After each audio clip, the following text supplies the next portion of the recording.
Good day everyone. For our week 5, we have media and information source. So ano-ano nga ba yung media and information source na yan? So we have 4 topics. We have indigenous sources, library sources, internet sources, and other information sources. So learning objectives. At the end of the lesson, students should be able to define indigenous, library, internet, and other information sources. Describe the uses of different information sources. Evaluate information sources based on reliability, accessibility, relevance, strength, and also limitations. So question, do we trust all information we see online? Why or why not? So actually, the answer is it depends. It depends on the information na nakita natin online. If si information ba na nakita natin is mapagkakatiwalaan natin, like meron ba siyang proof, reliable ba siya, yung source ba na pinanggalingan niya is reliable, trusted, or can we confirm it in other sources na legit ba yung information na yon?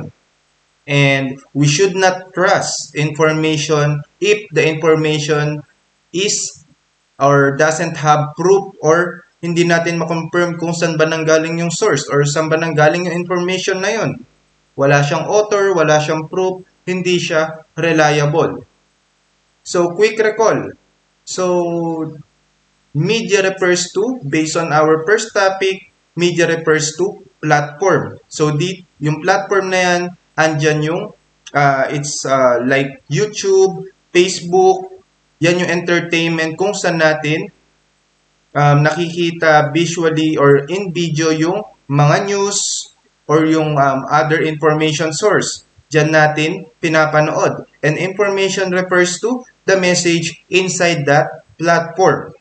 So yun yung balita, like let's say manonood tayo ng balita sa YouTube. So the YouTube is the platform and the information is the message or news inside that platform. And media and information literacy helps people to evaluate, analyze, and also create information. Where did you get that information? Imagine that you learn about a coming storm from a community elder, a television news program, a Facebook post, a government website, or a friend. Actually, like sinabi ko nga kanina, pwede natin silang pagkatiwalaan lahat ng answers or lahat ng information about a community elder, television, Facebook, government, and a friend if the information is reliable and if the information have proof or na research natin siya, na trusted yung information na yan, like we can verify it in other source or website na yung information na yun is totoo. So what is an information source? An information source can be a person, material, organization, or platform where information comes from. Information source can be oral, pwede rin siyang printed, pwede din siyang digital, institutional, or galing sa community or community-based. Which source would you use? You need information about the suspension of classes. We have Facebook post from an unknown account, message from a classmate, official school announcement, and comment section of a viral video. So, syempre, mas pagkakatiwalaan natin yung official school announcement. Dahil sila naman talaga yung mapagkakatiwalaan regarding suspension of class. So, hindi naman pwedeng Facebook post from an unknown account dahil hindi nga natin alam kung sino yung author, kung saan ba nanggaling yung source, kung reliable ba yung source. Actually, the letter B, pwede natin siyang pagkatiwalaan if there is a proof about that information. And hindi rin siya pwedeng comment section of a viral video. So we have 4 main sources. So we have indigenous, library, internet, and other information source. So each source has different uses, strength, limitation, and levels of reliability.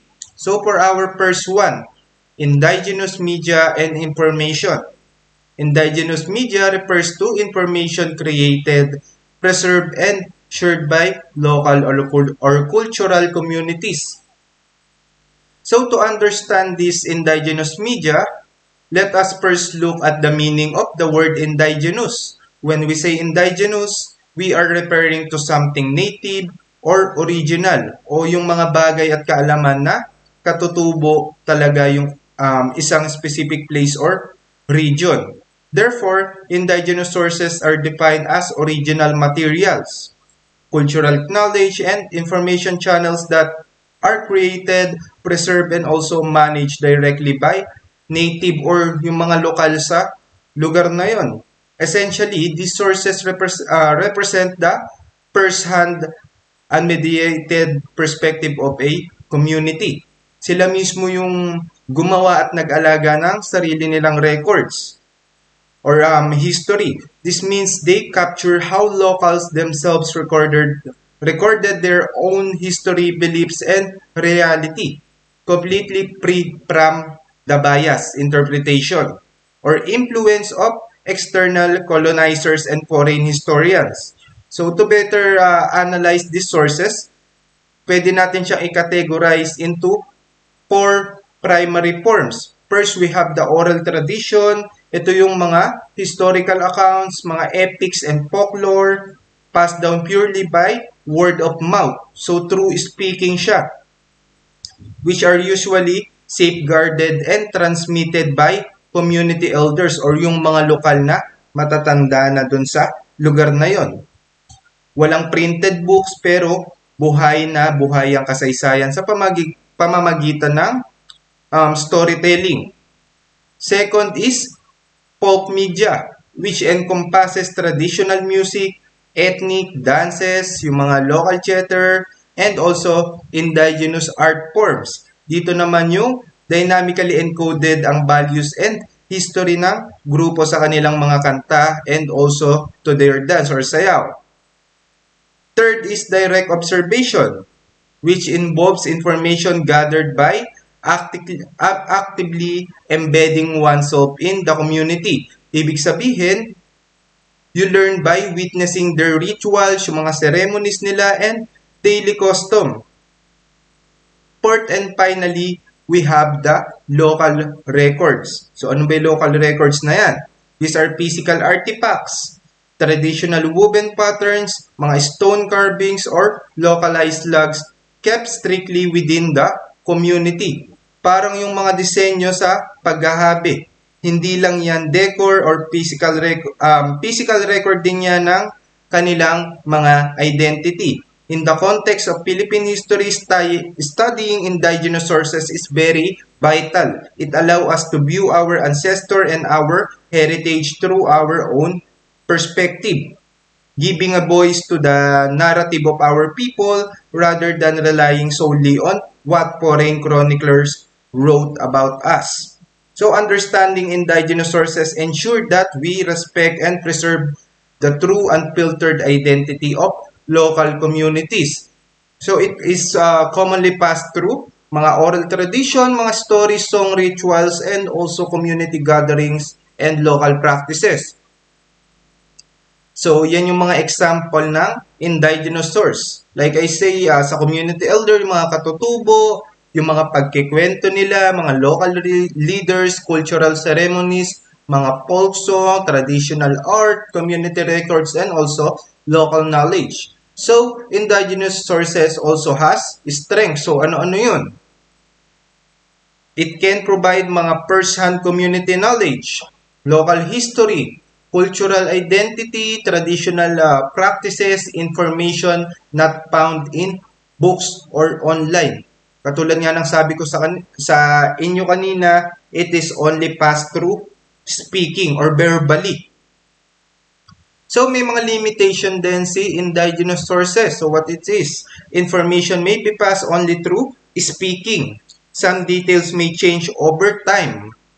Like naipasa na siya into another person hanggang sa naipasa na ng naipasa So, yung details nag-iiba na siya. The information may be difficult to verify dahil hindi natin alam kung totoo ba yun. Like if maitatanong na lang talaga natin or may mapagtatanungan tayo na local talaga doon or naka-experience mismo nung information na yun or history na yun. Access may depend on community members. So, nakadepende yung access natin about that information. Dahil yung ibang local community elder, hindi sila basta-basta nagsasabi ng information about themselves, about their history, unless you are a community member.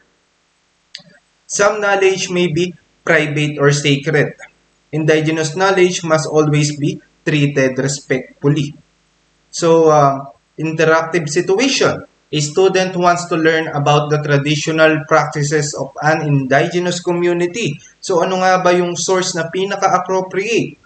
Random blog ba? Community elder ba? Product advertisement ba? Or entertainment website? So, the answer is community elder. Dahil the student wants to learn about the traditional practices. Kaya si community elder is the most appropriate na pagkunan niya ng source. So second, we have library sources. Library sources are printed or digital materials collected, organized, and maintained by a library. Example, yung mga books, encyclopedia, dictionary, journal, newspaper, thesis, research paper, and also digital database. Lahat yan is library sources or dyan tayo kumukuha ng information or sources. So, library sources also has strength. So, ano yun? So, compare dun sa first one natin na source which is indigenous source, mas organized si library sources, mas na-reviewed siyang mabuti dahil before siya i-publish, maraming author or nag-review sa information na yun. Mas detailed siya compare sa verbally speaking lang na information. Mas credible siya. Bakit? Dahil meron siyang mga author and reference and useful siya mostly for academic research. So, limitation of library sources. Possible limitations includes yung some materials may be outdated. So, bakit outdated? Hindi na siya na-update or nag-change na yung information na yon over time.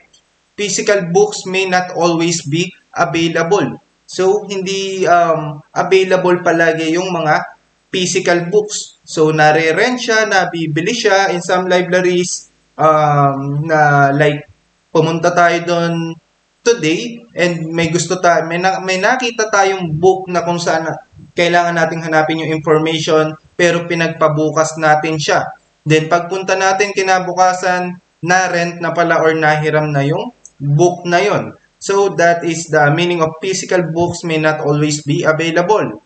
Access may require a library card. So, some of the libraries, kailangan talaga meron tayong library card is like a membership para ma-access natin yung mga information or mga books inside a library. Searching may take more time.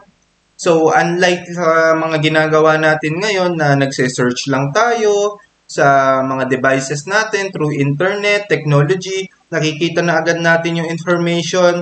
When we use library sources or pagka-library sources yung pagkukunan natin, talagang magtatagal tayo maghanap ng information. Like, pag punta natin doon, hanapin pa natin yung mismong topic, sang section ba yung topic na hinahanap ko, anong libro ba, sang libro ba nakalagay yung information na hinahanap ko. So, some databases require payment or permission. Yung ibang information na kailangan natin is minsan nandun lang siya sa librong kailangan mong bayaran or kailangan mong bilhin. So, third, internet sources. Internet sources are information materials accessed through website, online platforms, and digital services. So actually, mas gamitin natin ngayon yung internet sources.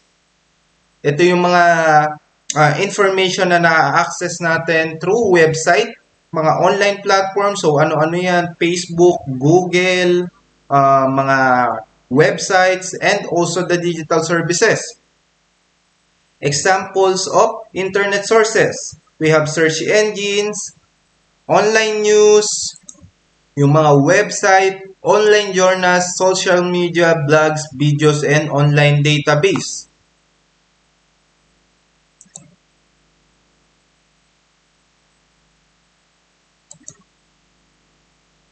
So, strength of internet sources. Internet sources are often easy to access. Mas madali nating ma-access yung mga information online. Dahil gumagamit tayo ng internet and also may device din tayo para ma-access yung information na yon.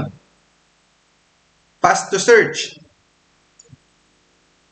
So, compared dun sa library source, mas mabilis maghanap ng information online dahil kailangan mo ng internet. Pag may internet ka, ise-search mo lang yung kailangan mong information and it will show you kung ano yung information na kailangan mo. Unlike sa library na kailangan mo pa talaga hanapin section by section or topic by topic.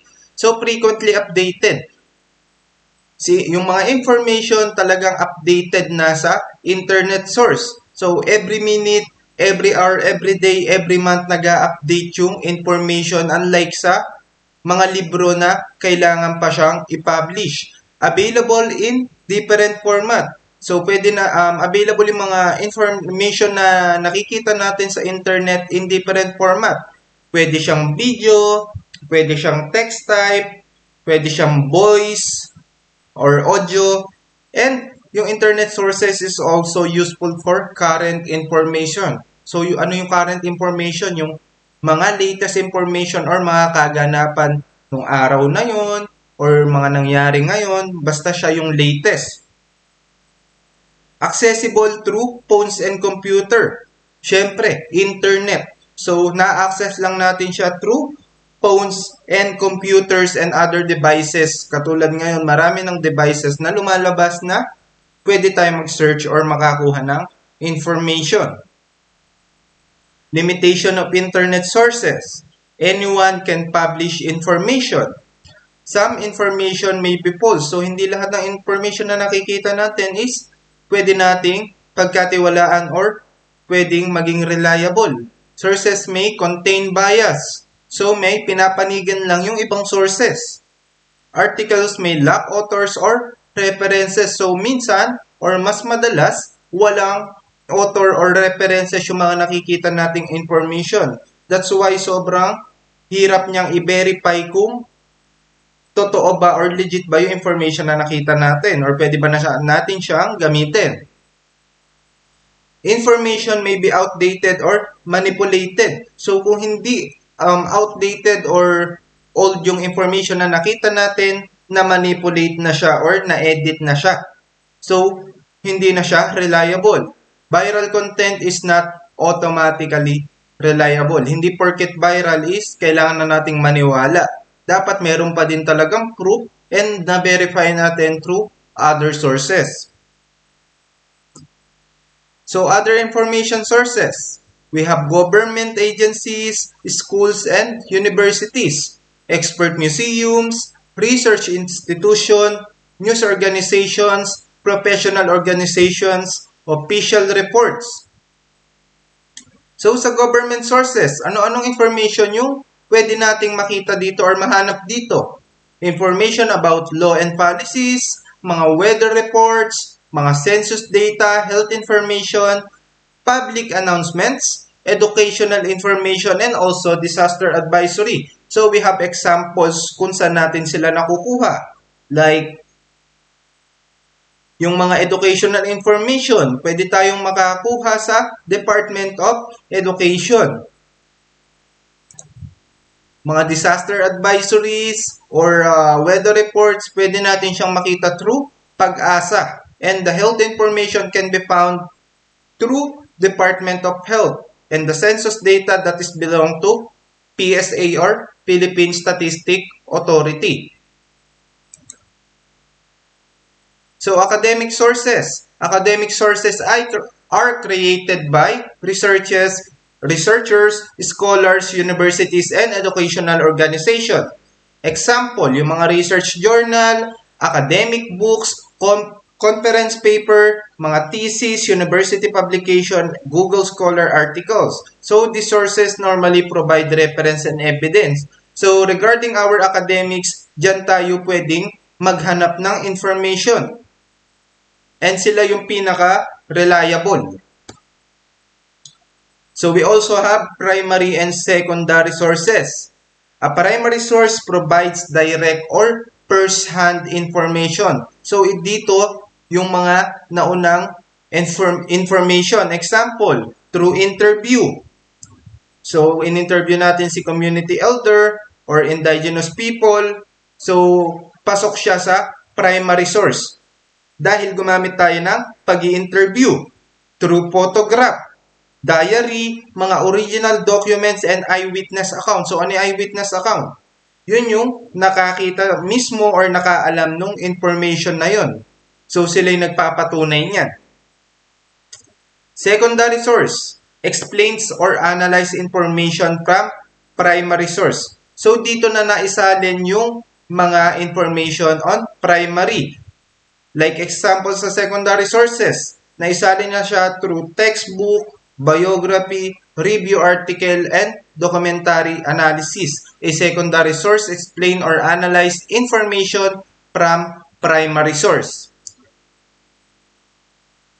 So, interactive classification. Identify the type of source. Interview with a community elder. So, pasok siya sa indigenous source. Encyclopedia from the school library. So, library source siya galing. Government weather website. Government sources. Facebook post. Doon naman natin siya nakukuha sa internet source. Research journal. Academic sources siya. Pwede rin siyang library source. So, reliability. Reliability refers to whether information can be trusted and produce dependable information. So, kung yung information ba is supported ba siya by evidence, yung source ba is kilala ba siya or kilala ba siya, and mapagkakatiwalaan ba natin kung saan galing information. Can the information be confirmed elsewhere or nabe-verify ba natin yung information sa ibang sources? Kung mapagkakatiwalaan ba siya. Accuracy means the information is correct and free from major error. So, dito natin na-check yung facts, yung names, yung mga date, kung latest ba siya, yung mga numbers, spelling, and supporting evidence. So, accuracy, dito natin na-check kung mapagkakatiwalaan ba natin yung information through the accuracy or accurate ba based dun sa ibang sources. Credibility refers to the trustworthiness and expertise of the author, organization, or publisher. Like who created the information, what qualification does the author have, is the publisher recognized, does the source provide reference. So dito natin nalalaman kung sino ba yung gumawa ng information, saan ba siya galing, kung yung author ba nito, if merong author, may qualification ba siya to publish or to share this kind of information. So, recognize ba yung nag-publish or naglabas ng information na yon or publisher? And does the source provide reference? May mga reference ba siya? May mga proof ba siya? Evidence. Next one, accessibility refers to how easily people can find, obtain, understand, and use the information. So, nagre-refer siya kung gaano natin kadaling mahanap or makuha yung informasyon or kung gaano natin siya kadaling intindihin and kung gaano natin siya kadaling magamit. A source may be reliable but difficult to access because of cost. Because some information, kailangan nating bayaran. Depend on location. Available ba sa atin yung information na to or baka sa ibang location lang. Internet connection. So, yung ibang sources, kailangan natin ng internet katulad ng internet sources or yung mga information na nanggagaling through internet. Language. So, naiintindihan ba natin yung language na yun? Nababasa ba natin siya ng maayos? Like tayo, Filipino tayo, we can read Tagalog, mga English information. So, some of us, meron pang ibang language. Pero kung ang naiintindihan lang natin is English and Tagalog, hindi natin maiintindihan yung other language and technical requirements. Relevance. Relevant means the information is connected to the topic, purpose, and needs of the user. Does it answer my question? Nasasagot ba niya yung tanong ko, yung curiosity ko? Is it appropriate for my topic? So, connected ba siya sa topic na hinahanap ko? Is it detailed enough? Detailed ba siya para i-explain yung curiosity or yung title or topic ko? Is it intended for my audience? So, pasok ba siya sa mga audience kung kanino ko i-share yung information or kanino ko i-discuss? So, that is relevance. Source evaluation checklist. So, before using a source, kailangan nating i-check yung author, kung sinong gumawa ng information. Date, kung latest ba siya, kung kailan ba siya na-publish, yung evidence. Does it include proof or reference? May proof ba information na to para matawag nating reliable or pwede ba natin pagkatiwalaan to? Purpose. Bakit ba ginawa yung information na to? Para saan? Relevance. Does it answer your question? Or does it answer my question? Nasagot ba niya yung tanong ko or mga curiosity ko? Verification. Can other sources confirm it? Nabe-verify ba natin siya through other source? So, that is the topic for our week 5.